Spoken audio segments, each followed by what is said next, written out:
Galing yan sa sugarcane. Yan ang tawag nila yan, sundot kulangot eh. Yung sundot kulangot, ganyan lang kalaki yun. Halos para araw nagbibilad ako sa araw. Wala akong maintenance.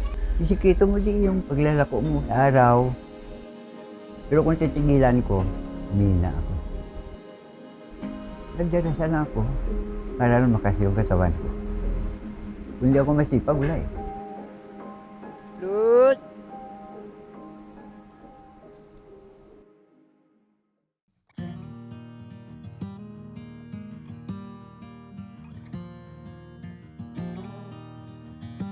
Iloilo is one of the pillars of the Philippine sugar industry.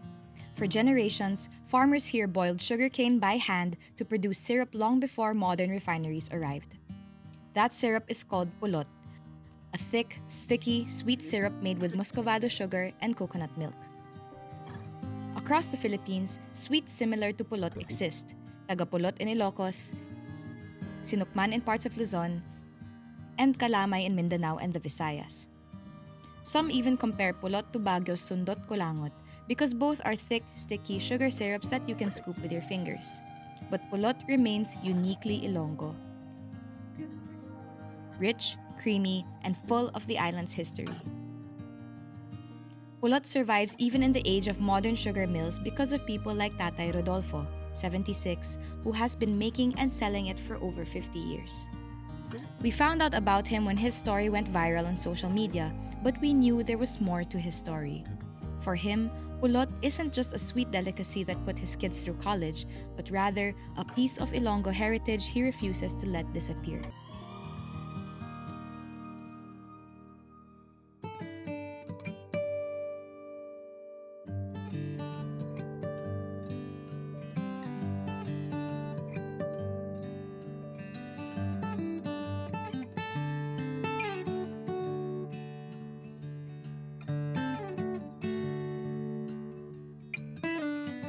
Natuto ako rin na gumawa ng pulot sa asawa ko.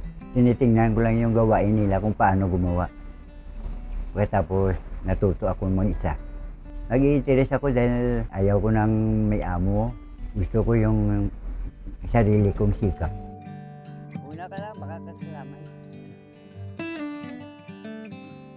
Pulot! Okay lang sa akin, kahit na malaki ang kita, kahit konting kita. Wala naman akong ano pa na yumaman o ano dyan.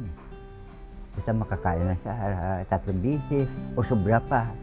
Okay na rin.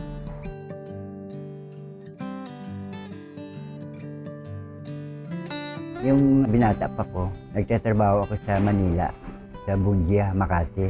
Paggawaan ng gloves. Yung guantes ba, pang-sport. Nang umuwi na kami rito ng asawa ko, 1980s, napag-desisyonan ko na ganito na lang ang gagawin ko. Yung mga kamag-anak namin na nagtitindan ko, namatay. Dahil maraming bisyo. Pero sa amin talaga galing magpamilya. Tatay Rodolfo sells his pulot in bamboo containers he crafts himself. The smallest sells for 50 pesos, less than $1, the medium for 75 pesos, and the largest for 100 pesos. Yung una kong lako, nakabinta agad ako ng tamang-tama sa akin, sa pamilya ko. Yun, tinutuloy-tuloy ko na.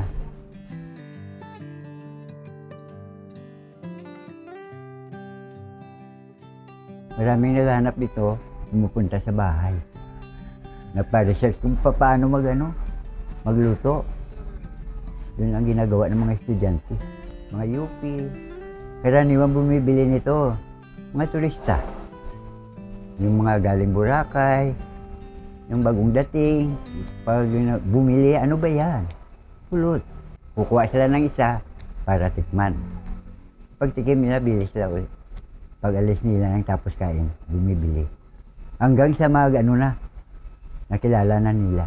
Masarap po yung pulot ni tatay, tsaka matamis.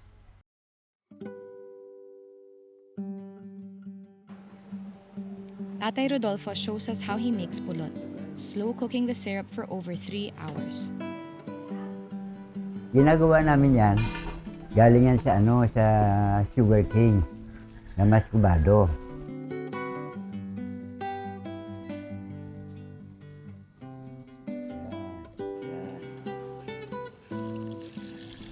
Pagkatapos, nanaluan namin ng coconut milk.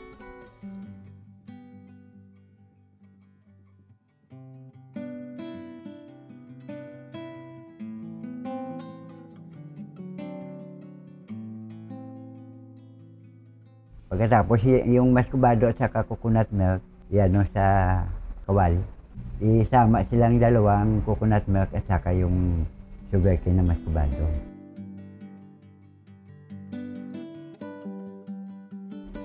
Lulutuin mo yon, tapos haluin ng haluin.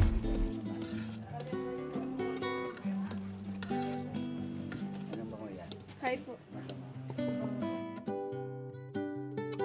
Kuha ka ng platito, tsaka lagyan mo ng tubig, patulo mo yung pulot, ganyan mo ng kamay mo. Pag sumama na yan sa kamay mo, luto na yan.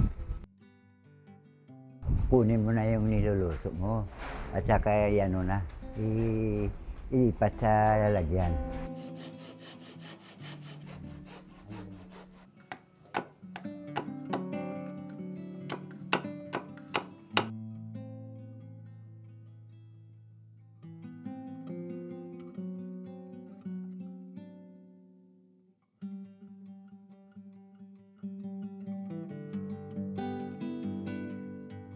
Pagkatapos niyan, talian kong ganito, tali.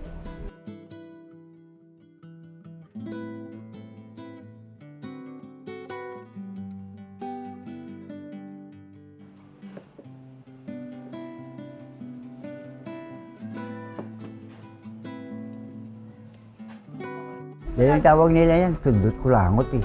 Tingin ko iba yan. Yung sundot kulangot, ganyan lang kalaki oh. Saka ang lasa lang, iba. Yung sundot kulangot, hindi mo mapalaman. Hindi mo masukal sa kape. Kinabukasan, mayroon kang balisal. Palaman mo, mayroon kang suman, ilagay mo. Kung sa kape naman, pili mo rin yalo. Asukal na parang mayroon kopi mix. Iba eh, katas ng niyog. Product na ilo-ilo ito eh. Tuwing mayroon okasyon, itong binibili, itong ino-order.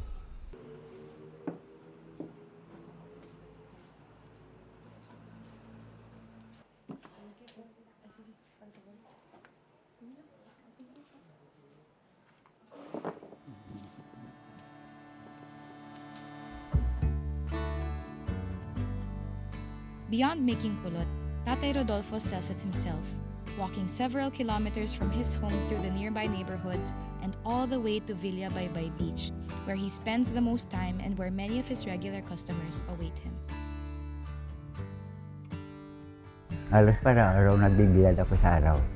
Alas 10 ng umaga hanggang alas 2 ng hapon. Wala akong maintenance. Isikreto mo di yung paglalako mo. Upload!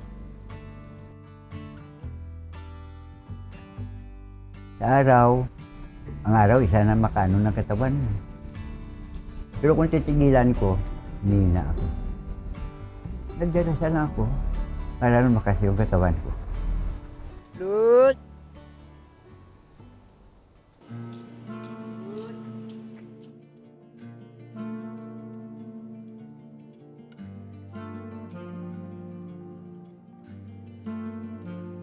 Kung gusto ko na magtigil, pwede. Pero hinahanap ng katawan ko. Mayroon ka pang kita.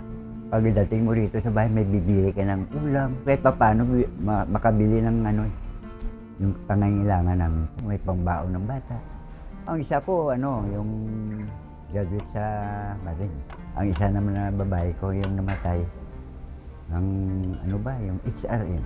Wala silang masabi na si tatay hindi pinapaaral. Wala kang tiyaga, wala. Wala yung laga.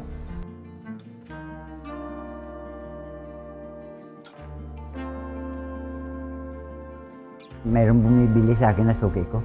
Tay, kung mamatay ka, paano? Wala ng pulot. Sabi ko mayroon. Yung mga anak ako. Minsan maliit na eh. Yung 13 years old, mayroon naman. Magawa, naglalagari, nagtutulong. Marami naman ako, dalawa akong nalalaki, tutulong naman sa akin. naglilinis. Napapasalamat din ako. Dahil ang pulot hindi mawawala sa panglasa ng tao. Pang ano ito eh, panghabang buhay. Yun lang, hindi mawawala. Basta may nabubuhay lang sa pamilya namin, hindi mawawala.